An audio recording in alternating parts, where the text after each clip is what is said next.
The cursor blinked. A single defiant underscore on a black screen running a custom, stripped-down Arch Linux distribution known internally as Spectre OS. In Tel Aviv, in a windowless strategic operations center called The Pit, buried 3 stories beneath the Kiryat military headquarters, the air was cold enough to form condensation on a glass of water. It hummed with the sound of liquid-cooled server racks and industrial-grade air conditioners fighting a losing battle against the heat generated by terabytes of processed data. On the primary 8K monitor, a real-time feed from an OFEC 11 reconnaissance satellite showed a freighter, the MV Caspian Star, its thermal signature a pale ghost slicing through the dark, cold waters of the eastern Mediterranean. A red targeting box, updated every 1.5 seconds via an encrypted Q-band telemetry link, was drawn around its hull. Below the image, a simple countdown timer, synchronized to the cesium fountain atomic clock at the National Physics Laboratory, a 1:47:32. 1 hour, 47 minutes, and 32 seconds until the ship's AIS transponder would signal its entry into the designated queuing channel for the port of Al-Hadra. That was the moment the window would slam shut. Benzion Kalman, call sign Echo, stared at the blinking cursor. It was his only way in. His fragile, tenuous connection to a piece of hardware, a device codenamed Nighthawk, no larger than a deck of playing cards, disguised as a common Eaton power line filter. It was supposed to be nestled deep inside the port's primary server room, physically jacked into their local area network. But the connection was a flickering ghost. He watched the terminal as his automated Python script, laced with custom TCP/IP stack modifications to handle high packet loss, attempted to establish a secure shell. The data packets were dropping at a staggering rate of 43%. A diagnostic line on his second monitor, running a custom network analysis suite he'd written over a weekend fueled by cold brew coffee, showed the device's power signature fluctuating wildly. A graph depicted the lithium polymer cell's voltage dropping in sharp, erratic steps, like a cardiac patient in fibrillation. It was supposed to have a 72-hour operational life, powered by a military-spec battery designed for extreme temperature tolerance. The real-world telemetry suggested it would be a completely inert piece of plastic and silicon in less than 2 hours. He terminated the failing script with a sharp cruel poissy that echoed in the silent room. His fingers, long and pale, moved with the practiced economy of a concert pianist. Dag query status, cell, voltage, temp, dendrite, growth, est. The custom command was a desperate shot in the dark. The response was slow, fragmented, data trickling back in corrupted packets that his software struggled to reassemble. Error. Handshake timeout. Retrying. Error. Packet loss exceeds threshold. He ran it again, this time forcing the connection down to a crawl, a 9600 baud rate that felt like an insult to the fiber optic lines beneath his feet. Same result. In the corner of the room, standing before a bank of monitors displaying regional SIGINT and HUMINT feeds, Yael Cohen, the ghost, watched him. She didn't speak. She didn't need to. Her presence was a constant low-frequency hum of pressure. She was the architect of this operation, codenamed Trojan Manifest. Every detail, from the forged Lloyds of London shipping manifests for a non-existent consignment of Jordanian phosphates to the precise chemical composition of the salt-weathered paint on the legitimate cargo container that would carry their primary team, had been personally vetted and approved by her. She glanced at the secure chronometer on the wall. 01:46:59. The MV Caspian Star was a dagger aimed at the heart of regional stability. On board, secured by German-made electromagnetic locks in container 77B, were 6 next-generation gas centrifuge rotors. not the old, inefficient P1 models Zafra had been using, nor the slightly better P2s acquired through the AQ-Con network. These were IR6s, crafted from a high-tensile strength carbon fiber composite filament, with miraging steel bellows and specialized magnetic bearings that allowed them to spin at over 100,000 RPM. They were capable of enriching uranium hexafluoride gas at a rate of 5 SWU per year each, a 5-fold increase over previous designs. Intelligence, confirmed by a highly placed human asset within the German manufacturing firm that produced the precursor carbon fiber, indicated they were the final, critical components needed to bring a clandestine enrichment facility in the Zafiran Desert to full operational status. The facility, once active, would shorten the Zafiran Republic's nuclear breakout time from a manageable 12 months to a terrifying, non-negotiable 6 weeks. This shipment could not arrive. But destroying the ship was not an option. A public attack, a missile strike from an F-35I Adir, or a torpedo from a Dolphin II-class submarine, would trigger an immediate and catastrophic regional war. The mission had to be surgical, silent, and above all, utterly deniable. Mossad needed to get a team on the ground. A team that could intercept and neutralize the components after they were offloaded. But the port of Al-Hadra was a fortress. Its physical security was designed and implemented by Russian contractors from a subsidiary of Rosoboronexport, veterans of Chechnya and Syria. Its digital infrastructure was a closed loop, a walled garden completely air-gapped from the global internet. No remote hack was possible. To get agents in, their arrival had to be invisible.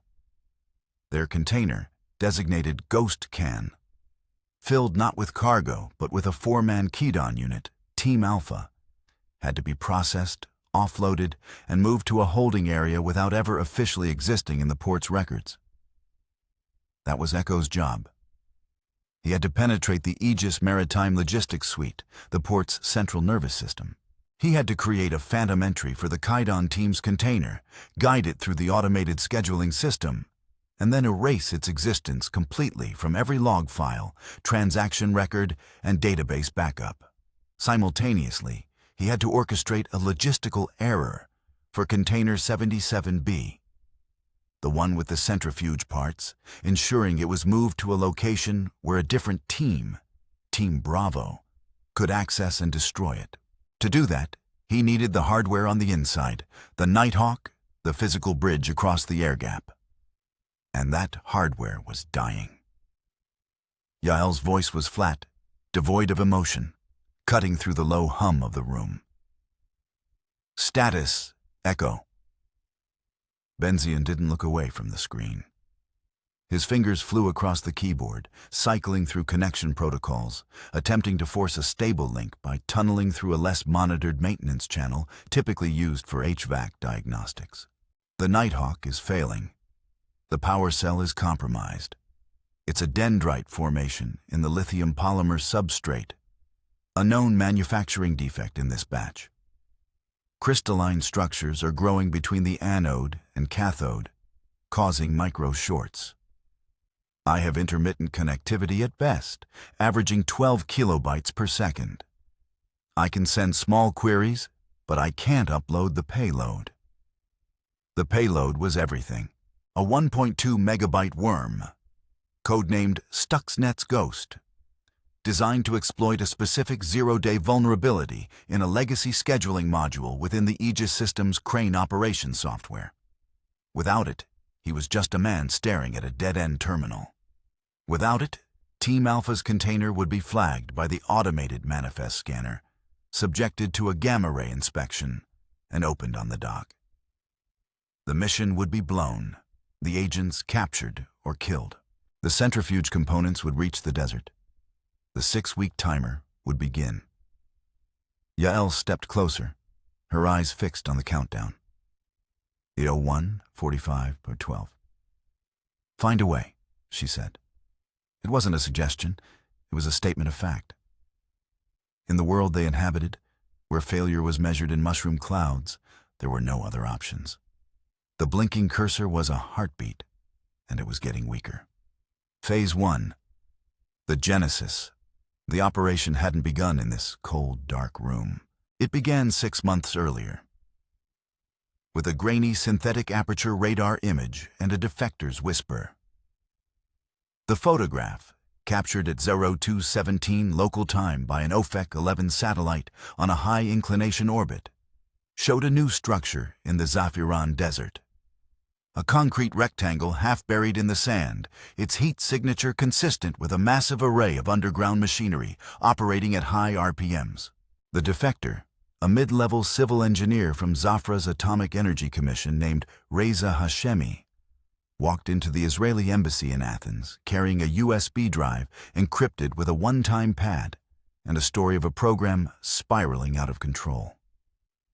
It was codenamed Project Ascension, a secret gas centrifuge facility built with North Korean design assistance and Iranian funding, designed for one purpose: producing weapons-grade uranium, HEU, enriched to 90% U-235.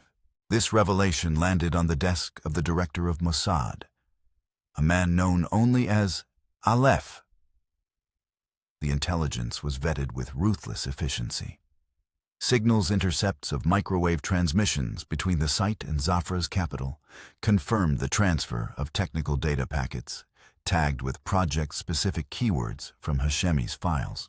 Human sources on the ground, long-dormant assets in Zafra's Ministry of Infrastructure, confirmed massive, unexplained power grid diversions to the remote desert quadrant identified in the satellite photos.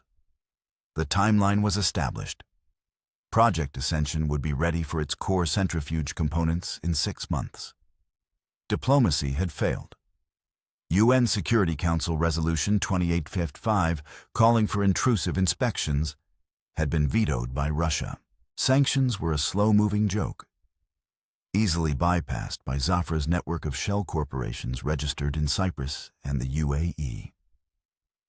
A military strike, like the 2007 Operation Orchard, that destroyed Syria's Al-Kibar reactor, was deemed too risky. Zafra had learned from that lesson. Their new facility was hardened, buried under 30 meters of steel-reinforced concrete, and protected by a layered air defense system consisting of Russian-made Pantsir S-1 point defense systems and S-300 PMU-2 long-range batteries. The solution had to come from the inside. This led to Yael Cohen, the ghost. At 42, she was a legend within the Caesarea department, Mossad's Special Operations Division. Her file was a collection of impossibilities. She had planned the exfiltration of a nuclear scientist from the heart of Tehran, using a traveling French circus as cover, hiding him in a custom-built, oxygenated compartment inside a lion's cage. Exploiting the fact that customs officials were terrified of getting close enough to do a thorough inspection, she orchestrated the recovery of a downed American stealth drone from hostile territory by fabricating a local tribal dispute over scrap metal rights, allowing her team to move in and extract the sensitive electronics amidst the chaos, while 2 warlords battled over worthless aluminum wreckage. Her specialty was not brute force, but intricate multi-layered deception. She saw the world as a system of interlocking gears. Her job was to find the one tooth she could break to make the entire machine grind to a halt. For Trojan Manifest, she identified the weakest link not in the hardened desert facility, but hundreds of miles away. At the port of Al-Hadra, every nut, bolt, and wire for Project Ascension had to pass through its gates. The port was the choke point. If she could control the port's logistics, even for a few hours, she could control the fate of the nuclear program. Phase 2. The foundation. The plan she presented to Aleph was audacious. It involved 2 distinct teams. Team Alpha, the 4-man Kedon unit, would be smuggled into the country via the port itself. Their mission: long-term surveillance and, if necessary, sabotage of Project Ascension's supply chain from within. They were the ghosts who would haunt the program for years to come. Team Bravo, a smaller, more specialized three-man unit, would be tasked with the immediate problem: the centrifuge components aboard the MV Caspian Star. Their mission was to destroy the components on site, at the port, before they ever began their journey inland. But the core of the plan, the element that made it all possible, was the digital infiltration. For that, Yael needed Benzion Kalman. Echo. Benzion was not a field agent. He was 28 years old, pale, and rarely left the climate-controlled confines of Unit 8200, the IDF's elite signal intelligence corps. But in the digital realm, he was a phantom. His greatest achievement was during a cross-border operation 3 years prior. A team of Sayeret Matkal commandos was pinned down, their position about to be overrun by Hezbollah special forces. The enemy's air defense network, an S-300 PMU-2 system, was state-of-the-art. Benzion, given 20 minutes, didn't try to break the network's main encryption. He found a forgotten diagnostic backdoor in the system's Freon cooling unit software, a subroutine designed for maintenance checks by a Belarusian third-party contractor. He used it to send a single spoofed command: setmaint override exec coolant flush FT120 use. Within 10 minutes, the entire radar grid's primary processing units overheated and shut down. A friendly F-15, guided by the commando's laser designator, dropped a GBU-28 bunker buster on the Hezbollah command post, saving the team. He didn't use a sledgehammer. He found the loose wire and pulled. Yael needed that specific skill. The Aegis Maritime Logistics Suite at Al-Hadra was a modern system on the surface, but her research, aided by a disgruntled former employee of the European software company that designed it, revealed it was built on a core of legacy code from the late 1990s, an ancient system called Triton 4. It was a skyscraper built on a crumbling foundation. Benzion was the man to find the cracks. The third critical player was the leader of Team Bravo, the unit tasked with the physical destruction of the centrifuge parts. Amir Levine, call sign Kestrel. A veteran of Sayeret Matkal, his defining moment was not recorded in any official commendation, but it was the reason Yael chose him. Flashback, 3 years ago, a West African capital. The heat was a physical weight, the air thick with the smell of diesel and rot. Inside the Belgian embassy, 4 gunmen, high on amphetamines and revolutionary fervor, held 12 hostages, including the ambassador's children. For 2 days, negotiators talked. Amir, leading a 3-man sniper observer team in a sweltering apartment across the street, watched through a Schmidt & Bender PM2 scope, the rubber eye cups slick with his own sweat. He saw the twitching hands, the dilated pupils, the increasing paranoia of the lead gunman. At 14:32, he overheard a fragment of their radio traffic, intercepted and decrypted in real time by a listening post. They were arguing. The leader was losing control. The official plan from Tel Aviv was to wait, to offer a plane. Amir made a call on his encrypted radio. "The Ghost, this is Kestrel. They're going to start killing people. The window is closing." Yael's voice came back, calm and collected from thousands of miles away. "Stand down, Kestrel. The politicians are engaged. Do not compromise the negotiations."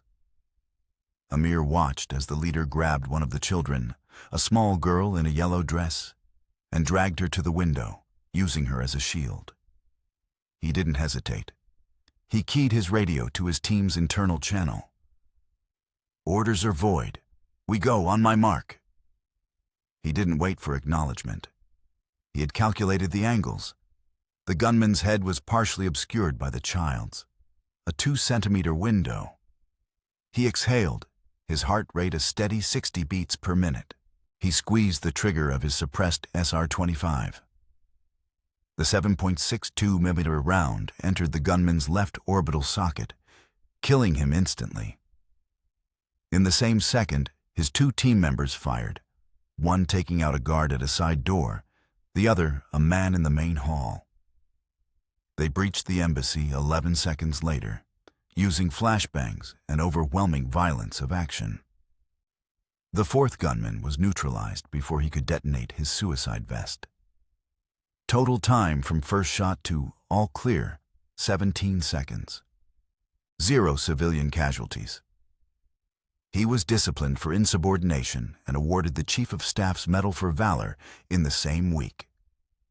He possessed what Yael valued most: the ability to execute a plan perfectly, and the instinct to know when to throw the plan away. The final piece was not an Israeli. He was a Zafiran citizen named Faris, a mid-level logistics manager at the port of Al-Hadra. His code name was the Dockhand. He wasn't motivated by ideology or money. His motivation was revenge. His younger brother, a university student, had been arrested by the Zafiran General Intelligence Directorate, GID, for posting anti-regime comments online and had died in custody from what was officially termed respiratory failure. Faris was approached by a Mossad Katsa, field officer, in a cafe in Cyprus and agreed to help. His role was simple but critical.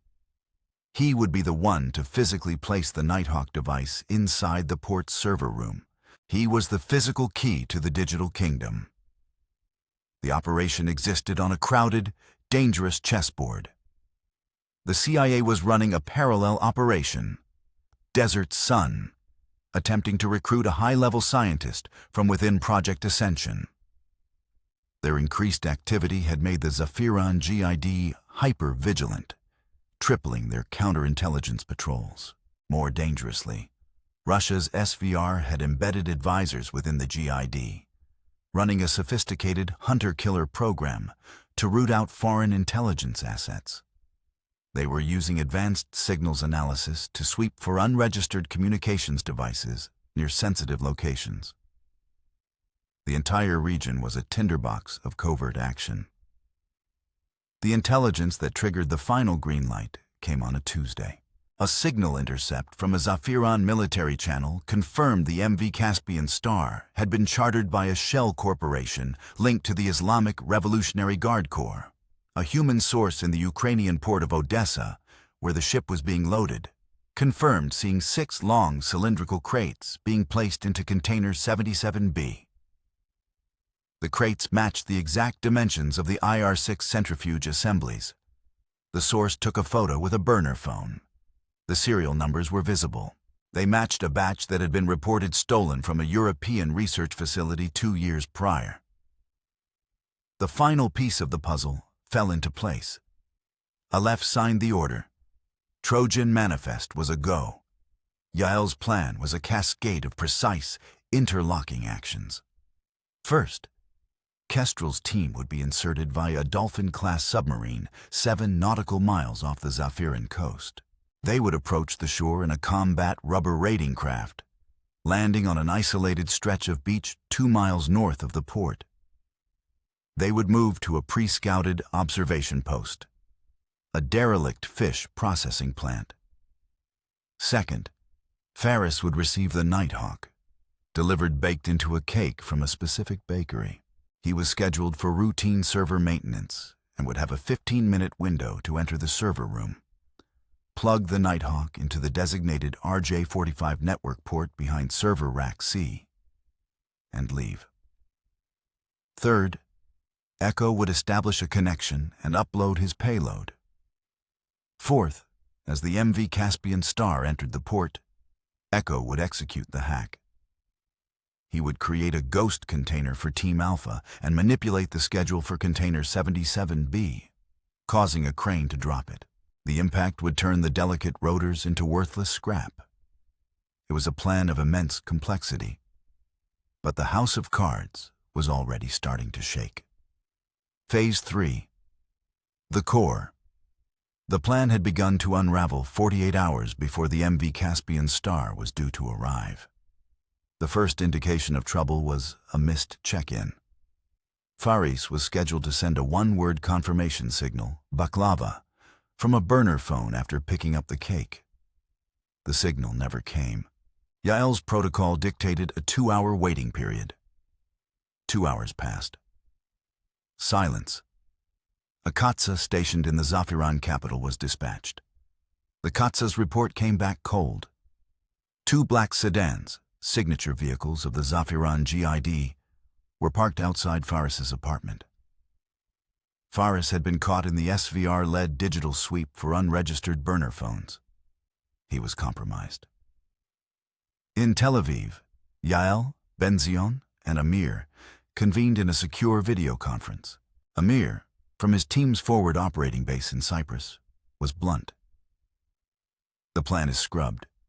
We pull the plug. Our asset is gone. Our entry point is burned.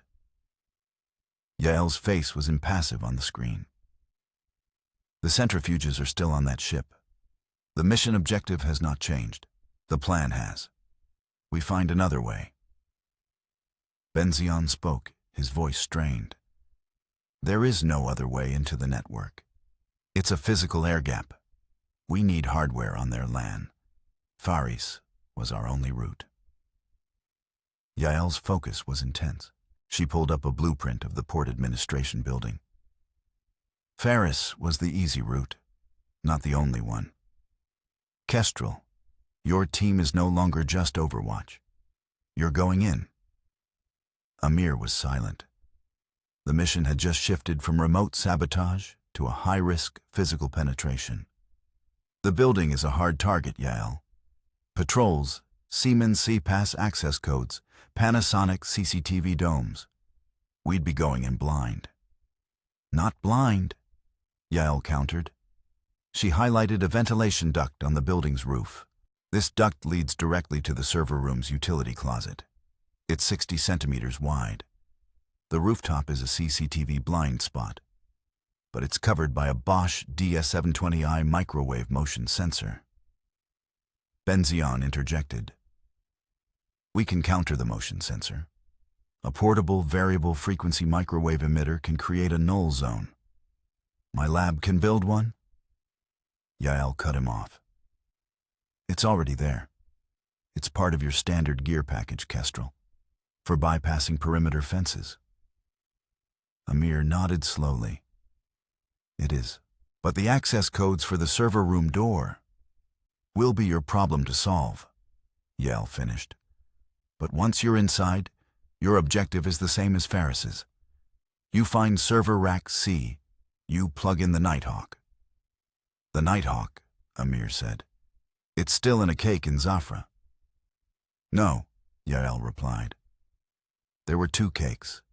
The second Nighthawk is already with your team. It was in the gear shipment you received yesterday, packed in the false bottom of the battery case for your TAR 210 radio. I build redundancy into everything, Amir. The new plan was set. Kestrel's team would infiltrate the port, scale the administration building, bypass security, enter through the ventilation system, breach the server room, and plant the Nighthawk. The risk factor had just increased tenfold. Kestrel's team made their landing under a moonless night. From their observation post in the abandoned fish processing plant, they spent 24 hours mapping the port's lifeblood. They timed the guard patrols, noting a consistent 7-minute lag during the midnight shift change at the western perimeter. The Nighthawk itself was a marvel of miniaturization. It contained an ARM Cortex A72 processor, a custom FPGA for high-speed packet sniffing, and a powerful short-range Wi-Fi transmitter that would create a tiny, invisible bubble of connectivity, just large enough for Echo to connect to from his command post, a directional antenna aimed from a chartered cargo ship his team had commandeered, now loitering 12 nautical miles offshore. The plan was in motion. Then, the second setback hit. Ben-Zion performed a final remote diagnostic on their Nighthawk. The results were alarming. He messaged Yael and Kestrel. Nighthawk Bat Dig. Cell 2, voltage degradation, SAR 15.3%. Yael's reply was instant. Echo, translate. Benzion's fingers typed a grim forecast. The power cell is faulty. Same manufacturing defect. I estimated a 72-hour operational window. My new estimate is 4 hours. Maybe 5. The implications were staggering. Now, they were on a hard clock. From the moment the Nighthawk was plugged in, they would have only 4 hours to execute the entire hack. If the ship was delayed, the Nighthawk would die. Kestrel's message came through. The ship is on schedule. The timeline is too tight. We plant the device, and we might have one shot. We need to go now. 0, 0. The shift change. Amir and his 3-man team moved. They cut the western perimeter fence with hydraulic shears muffled by rubber baffles. They crossed 200 meters of open ground in 18 seconds, using the shadows of stacked containers as cover. They reached the base of the 3-story administration building. Using carbon fiber grappling hooks and ascenders, they scaled the wall in silence, reaching the roof in under 2 minutes.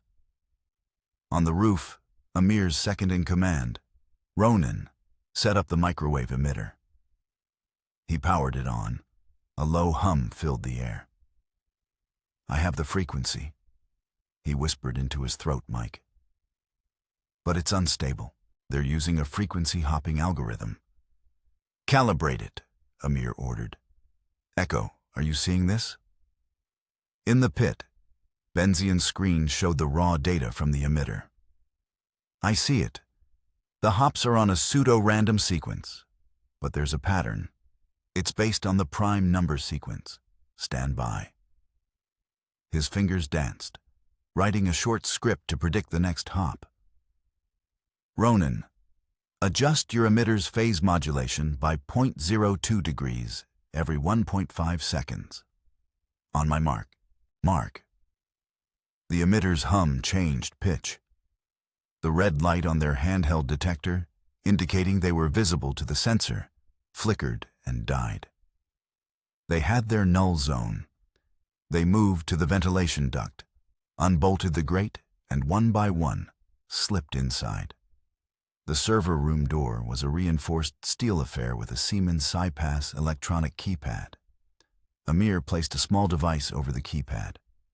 It was a thermal imager connected to a microcontroller. "Echo, I'm sending you the heat signature." On Benzion's monitor, a ghostly image of the keypad appeared. 4 keys glowed faintly brighter than the others. 2, 5, 8, 0.